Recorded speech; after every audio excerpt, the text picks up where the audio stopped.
గౌరవనీయులైన పట్టభద్రులందరికీ పేరు పేరున నమస్కారం.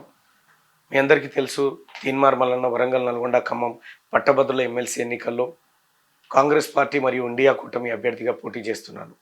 మీ అందరికీ తెలుసు సోదరులారా, తీన్మార్ మల్లన్న పైన గత ప్రభుత్వం ఎంత అరాచకమైనటువంటి ఒత్తిడి గురి చేసిందో.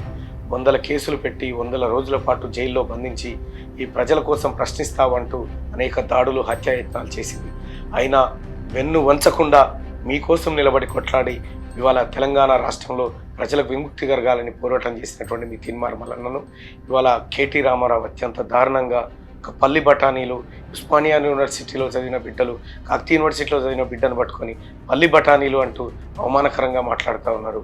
ఆ అవమానానికి నేను ఏం బాధపడట్లేదు, కానీ కేటీ రామారావు అహంకారం ఈ ధోరణి మార్చుకోవాలని రిక్వెస్ట్ చేస్తూ, పట్టభద్రులారా మీరు ఒక అవకాశం ఇవ్వండి. నేను మీకోసం, మీ పిల్లల జీవితాల కోసం పనిచేసే బిడ్డను. నేను సస్తే 1,00,000 మంది సావుకు రావాలని కోరుకుని పనిచేస్తానని చెప్పి మీ అందరికీ తెలియజేసుకుంటూ, తీన్మార్ మల్లన్న.